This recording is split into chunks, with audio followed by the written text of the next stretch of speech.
भारत में Elon Musk की Starlink हो, वनवेब हो या दूसरी सैटेलाइट इंटरनेट कंपनियां, अब सिर्फ लाइसेंस मिल जाना इन कंपनियों के लिए काफ़ी नहीं होगा। हम ऐसा इसलिए कह रहे हैं क्योंकि सरकार सैटकॉम सेक्टर पर ऐसी सख्ती की तैयारी कर रही है जिससे जो है सैटेलाइट का फ़ोन और जो है ब्रॉडबैंड सर्विसेज शुरू करने से पहले कंपनियों को कई और सुरक्षा मंजूरियों की जो है अग्नि परीक्षा से गुजरना पड़ सकता है। आखिर सरकार को किस बात का डर है? क्या स्टारलिंक की भारत में एंट्री फिर लटक सकती है? वनवेब और जियो सैटकॉम पर इसका क्या असर पड़ेगा?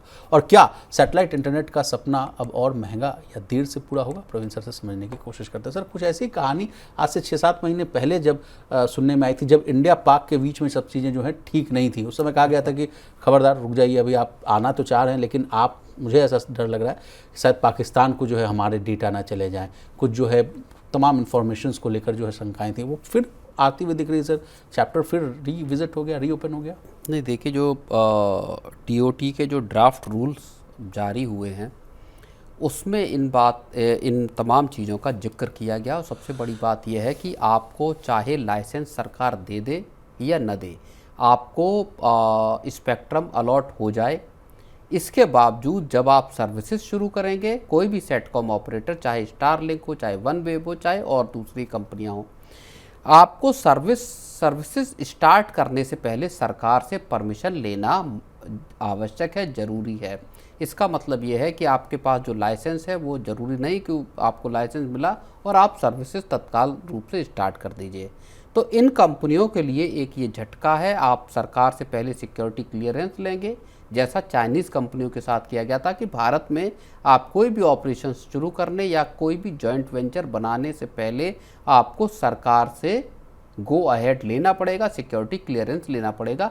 सेम चीज़ सरकार ने अब जो आपका जो सैटेलाइट कम्युनिकेशन में जो कंपनियां हैं उनके लिए भी लागू करने का मन बना लिया है। चलिए, तो सरकार और इस पे 30 दिन के भीतर जो तमाम जो ऑपरेटर हैं, जो स्टेक होल्डर हैं, उनसे कमेंट मांगे हैं। चलिए, तो अब सरकार को जो है चिंता आखिर किस बात की, ये भी समझ लेते हैं। कहा जा रहा है कि सीमा पार जो है सिग्नल जाने का खतरा है। सरकार को लग रहा है डेटा भारत के बाहर जाने की आशंका जताई जा रही है। फिर कहा जा रहा है कि संकट के समय जो है कंट्रोल को लेकर सवाल है। यानी सरकार चाह रही है कि यानी ज़रूरत पड़े तो सेवा, मान लीजिए कोई सर्विसेज है, उसको हम चाहें तो अगर मेरे हाथ में पूरा कंट्रोल है तो हम रोक लें, सीमित कर लें, निगरानी कर लें, तो वो चीज़ शायद ना हो पाए, इसलिए सरकार इतना सख्त हो रही है। बिल्कुल देखिए, और अभी नीट का एग्ज़ाम हुआ 22 तारीख को। सरकार ने उसके ठीक पहले टेलीग्राम पर बैन लगा दिया, टेलीग्राम को अस्थायी तौर पर बंद कर दिया।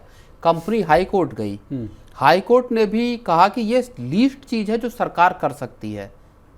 20 लाख 22 लाख लोग, बच्चों की जी, कि आप समझिए कि उनकी पूरी के पूरे जीवन, पूरे करियर का सवाल था।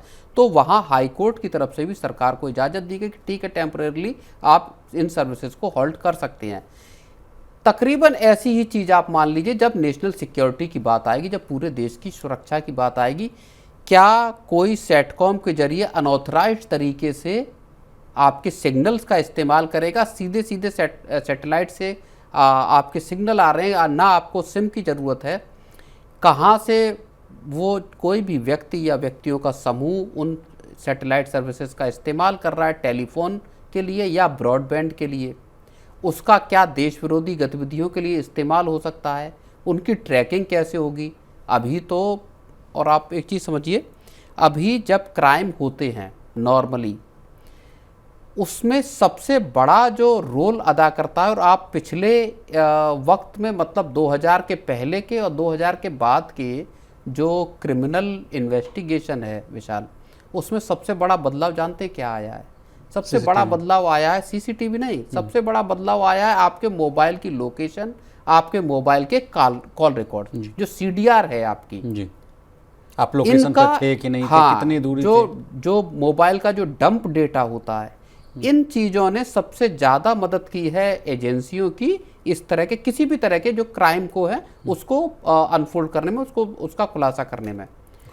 ये चीज़ क्या, जो सेटकॉम जब आएगा तो उसका जो एरिया ऑफ स्कोप होगा वो बहुत ज़्यादा बड़ा होगा, और इसीलिए सरकार चिंतित है। सरकार ने ये ड्राफ्ट रूल विशाल उतारे हैं। तो सर एक जो यूफोरिया बना हुआ था, हम लोग भी लगातार पिछले 1 साल से इस कहानी पर बने हुए हैं कि सैटकॉम मतलब के ऊपर आएगा, तमाम तरह की जो बातें आ रही हैं, एलन मस्क का स्टारलिंक भी आएगा, तो क्या इनके आने में और थोड़ी देरी हो जाएगी? क्या अब सैटेलाइट इंटरनेट का जो हम लोग लुफ्त लेना चाह रहे थे वो अब थोड़ा देर हो जाएगा सर लेने? नहीं, बिल्कुल। और सरकार ने मन दरअसल, जो आपने इंट्रो में बात कही कि पहले भी खबर आई थी, सरकार ने मन दरअसल पहले ही बना लिया था कि बिना सिक्योरिटी क्लियरेंस के चाहे स्टारलिंक हो, जबकि एलन मस्क बहुत बुलिश हैं भारत में अपना पूरा जो सर्विसेज देने के लिए, लेकिन कॉन्फ्लिक्ट जोन में किस तरह से इस्तेमाल हो रहे हैं ये आपने देखा। यूक्रेन में और तमाम जगहों पर स्टारलिंक का इस्तेमाल सिग्नल्स को या फ़ोन और इंटरनेट का आदान प्रदान करने में इस्तेमाल किया गया।